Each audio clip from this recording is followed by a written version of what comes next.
성도 여러분 안녕하세요. 신약개관의 남궁혁 목사입니다.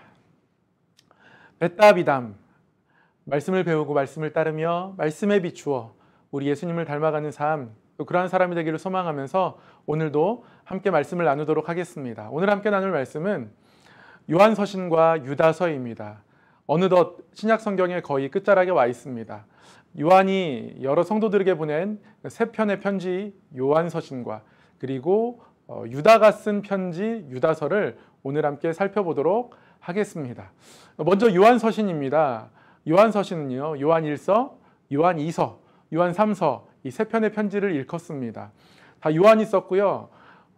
요한이 믿는 성도들에게 또한 부녀들에게 그리고 가이오에게 각각 한 통씩 편지를 썼습니다. 그래서 이 편지를 요한 1서, 2서, 3서라고 하고요.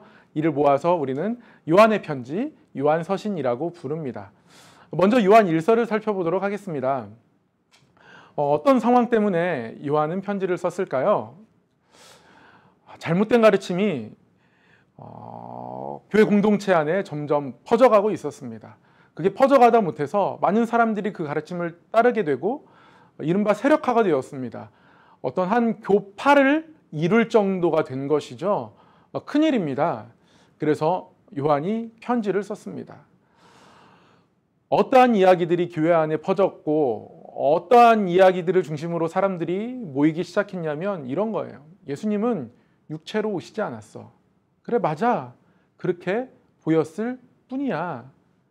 예수님은 더러운 육체, 이 죄를 짊어지고 살아가는 이 육체 가운데에 오시지 않았다. 따라서 십자가에 죽으시지도 않았다. 그렇게 보인 것뿐이다. 이것을 가연설이라고 하는데요. 이러한 가르침을 따라서 많은 사람들이 모이고 너무 많은 사람들이 따르다 보니까 이러한 가르침을 따르는 사람들이 한 종파를 형성할 정도가 된 것이에요. 이들은 그래서 성육신을 부인합니다. 그렇게 보인 것일 뿐이다. 가연적인 현상이다. 그렇게 예수님의 성육신을 설명합니다. 여러분 요한복음 1장 기억하십니까? 태초에 말씀이 계시니라.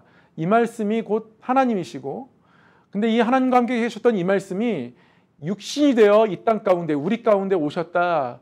요한은 요한복음 1장에서 그렇게 선포했었죠. 그때부터 이런 가르침이 조금씩 일어나기 시작했는데 이런 가르침이 사라지지 않고 점점 많은 사람들이 모이는 또 많은 사람들이 따르는 그런 가르침이 된 것이죠. 이들은 성육신을 부정할 뿐만 아니라 우리는 우리만의 영적인 지식을 가지고 있다. 이러한 영적인 지식을 가지고 하나님과 사귐을 갖는다. 이러한 영적인 지식을 가지고 특별한 지식을 가지고 하나님과 사귐이 있을 때에 비로소 우리에게 구원이 임한다. 그렇게 가르치고 그렇게 사람들을 미혹하고 이러한 미혹과 가르침을 많은 사람들이 넘어가고 그래서 요한은 편지를 쓴 것이었습니다. 그래서 요한은 요한 1서 그 처음에 이렇게 시작합니다. 태초부터 있는 생명의 말씀에 관하여 우리가 들은 바다 그리고 눈으로 본 바다 그리고 우리의 손으로 만진 바다. 복음은 우리가 들은 것이고 또 눈으로 본 것이고 우리의 손으로 만져본 것이다. 우리가 만질 수 있는 것은 육에 속한 것인데 복음 자체가 그런 것이다. 그래서 육체로 오신 것이 복음을 훼손하는 것이 아니다. 이렇게 편지를 시작합니다. 이어서요. 만일 누가 죄를 범하여도 아버지 앞에 우리에게 대언자가 있다. 우리 편에 서 있는 우리를 위하여 서 있는 대언자가 있다. 그분이 곧 예수 그리스도이신데 그분은 우리의 대언자로 우리 가운데 오셔서 우리를 대신해서 우리를 변호해 주시고 우리를 위하시는 분으로 이 땅 가운데 오셔서 결국 화목제물까지 되셨다. 우리뿐 아니라 온 세상의 죄를 위하여서 화목제물이 되셨다. 예수님이 육체 가운데로 오신 것은 더러운 것, 가능성이 없는 것 그런 것이 아니라 오히려 우리를 위한 화목제물이 되신 것이다. 그렇게 편지에 기록하고 있습니다. 그래서 우리는 하나님과 화목하게 되었고 예수님의 화목제물 되심으로 인하여서 하나님과 화목하게 되었기 때문에 이제 우리에게 주어진 결과가 무엇이냐면 첫 번째, 우리가 하나님 안에 살게 된다. 우리는 하나님 안에서 살아가는 사람들이 된 것이다. 그 화목제물 되심으로 인해서. 또 그 화목제물 되심으로 인해서 우리는 하나님의 자녀가 된 것이다. 우리가 하나님의 자녀로서 살아가는 것, 예수님의 화목제물로 인함이다. 그러니 그 사실을 부인할 것이 아니라 그 사실을 받아들이고 오히려 하나님 안에서 하나님의 자녀로서 믿음 가운데 살아가야 한다. 이것이 요한서신 첫 번째 책 요한 1서가 우리에게 가르쳐주는 내용입니다.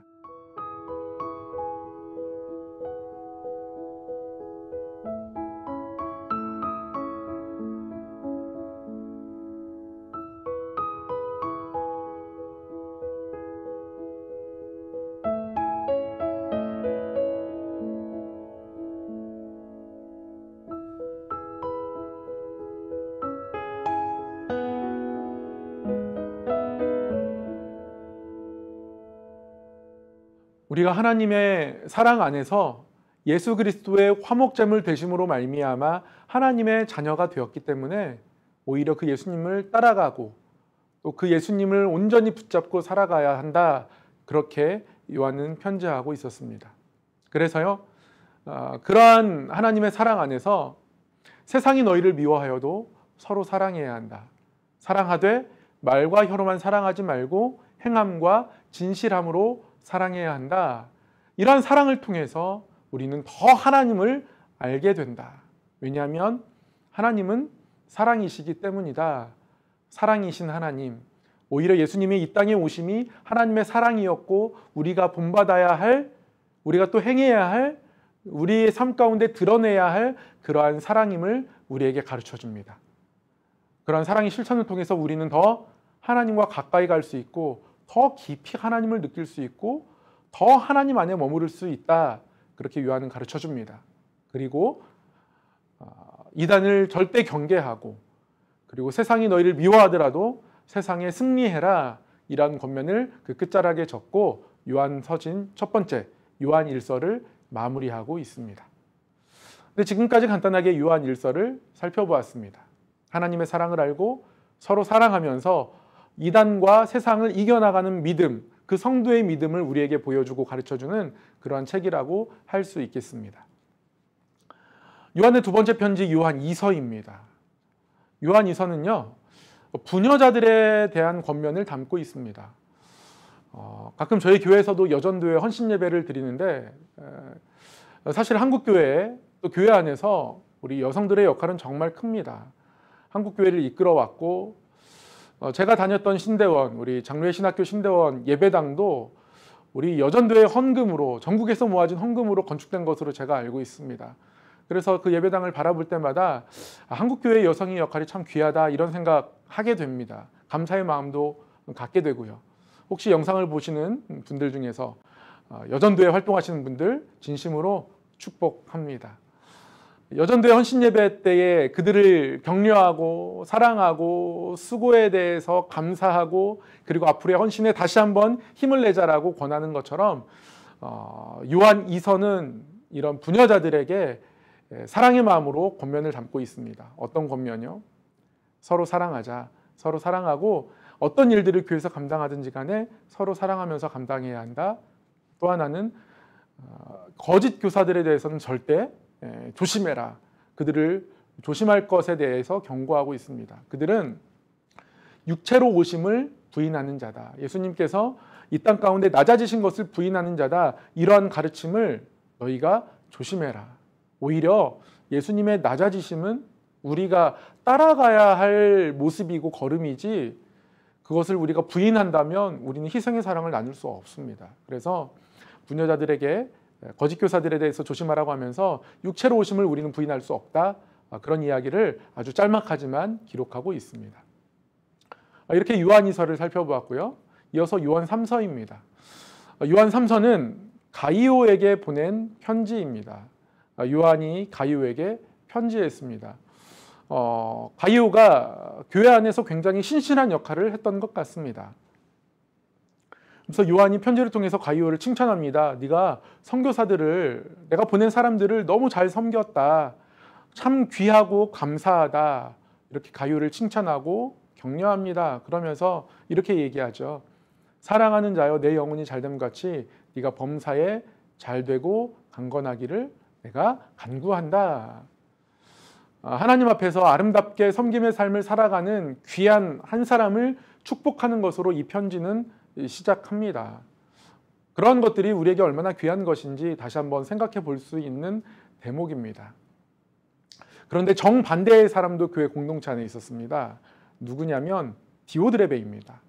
악한 말을 하면서 오히려 선교사들을 내쫓는 그런 인물이었습니다.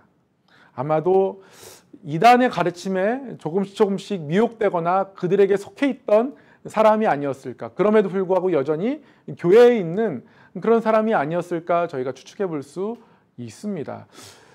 그를 잘 대적하고 또 내가 할 수 있으면 가서 이런 상황들에 대해서 그를 책망하고 이러한 모든 이단의 잘못된 가르침이 교회에 없도록 나 또한 교회를 방문해서 정리하도록 하겠다. 그러니까 가이오야 힘내라. 이런 마음으로 요한이 편지를 가이오에게 썼습니다. 편지 끝에 데메드리오에 대한 칭찬이 나오는데요. 이 데메드리오는 아마도 이 편지를 요한 3서를 전달해서 가이오에게 가져다 준 사람, 그런 역할을 담당했던 사람이었던 것 같습니다. 믿을 만한 사람이다. 귀한 사람이다. 데메드리오를 귀한 사람으로서 추천하고 칭찬하는 것, 그렇게 편지를 마무리하고요. 그 끝에 우리 속히 만나자, 보고 싶다, 자신의 애틋한 마음을 표현합니다. 이렇게 요한 3서가 맺어집니다. 지금까지 요한 3서를 살펴봤고요. 전체적으로 요한서신 3편의 편지를 살펴보았습니다. 이어서 유다서까지 한번 살펴보도록 하겠습니다. 유다서. 많은 분들이 유다서의 내용을 잘 읽어보지 못하셨을 것 같은데요. 유다서는 예수님의 형제 유다가 쓴 편지입니다. 야고보의 형제이기도 하고요. 유다가 편지를 누구에게 썼냐면 이렇게 그 편지 서두에 시작합니다. 하나님 안에서 사랑을 얻고 예수 그리스도를 위하여 지키심을 받은 자들에게, 무언가 그들을 위협하거나 그들을 공격하는 것이 있었나 봐요. 그런데 그런 가운데서 잘 지키심을 받고 있는, 스스로 또 지켜가고 있는 그들에게 칭찬과 감사의 마음을 담아서 쓴 편지, 그것이 바로 유다서입니다. 이런 내용을 담고 있습니다. 성도에게 단번해 주신 믿음의 도를 위하여 힘써 싸워라. 너희가 믿음의 도를 위하여 힘써 싸워야 한다. 그들의 적이 있다는 것이죠. 그들의 적은 누구입니까? 가만히 들어온 사람 몇몇이 있었습니다. 조용히 들어왔습니다. 숨어 들어와서 공동체를 흐트러뜨리는 잘못된 사람들이 있었습니다. 이들은요, 스스로를 꿈꾸는 자들이라고 표현했습니다. 우리가 꿈을 꿨는데 이러이러하더라. 내가 꿈을 꿨는데 저거 잘못됐더라 하면서 비방하는 말들을 퍼뜨립니다. 비방하는 자들이고요. 그 비방을 통해서 분열을 일으키는 자들입니다. 이들을 가리켜서 성경은 육에 속한 자들이라고 하고 성령이 없는 자들이라고 표현합니다. 그러면서 유다는 편지를 받는 그리스도인들에게, 성도들에게, 우리들에게 이렇게 권면합니다. 사랑하는 자들아, 거룩한 믿음 위에 자신을 세우고 그리고 성령으로 기도하고 하나님의 사랑 안에서 자신을 지켜가며 예수 그리스도 안에서 지키심을 받는 사람들에게 편지하지 않았습니까? 우리를 공격하려는, 우리를 넘어뜨리려는, 우리를 미혹시키는, 우리에게 세상의 달콤함, 육의 달콤함을 던지는 사단의 모든 계략들에 대해서 하나님의 사랑 안에서, 여러분 하나님의 사랑이면 충분하지 않습니까? 힘들고 어려울 때, 아무것도 없을 때 하나님의 사랑을 묵상하면, 하나님의 사랑을 기억하면, 나를 사랑하시는 하나님의 신실하심이 나에게 어떠한 일을 행하실까, 그것을 바라보기 시작하면 그것이 우리에게 힘이 됩니다. 그래서 그 사랑 안에서 자신을 지키고 주 예수 그리스도의 긍휼을 기다려라, 그렇게 권면합니다. 그리고 교회 안에 잘못된 거짓 교사들, 이단에 의해서 흔들리는 사람들이 있었습니다. 그렇게 의심하는 자들, 흔들리는 사람들을 너희가 긍휼히 여겨야 한다. 이단에 의해서, 공격에 의해서, 비방에 의해서 흔들리던 공동체에게 아주 귀한 가르침을 주고 있습니다. 그것이 유다서입니다. 여러분 짧습니다. 그러나 정말 한 절을 버릴 것 없이 너무 귀한 말씀들로 채워져 있습니다. 유다서를 꼭 읽어보시면 좋겠습니다. 지금까지 유다서를 살펴보았습니다. 말씀을 배우고 말씀을 따르며 말씀에 비추어 우리 예수님을 닮아가는 사람이 되기를 소망하면서 요한서신과 유다서를 살펴보았습니다. 이제 한 권이 남았습니다. 다음 시간에는요, 요한계시록 함께 나누어 보도록 하겠습니다. 강의를 마치겠습니다. 감사합니다.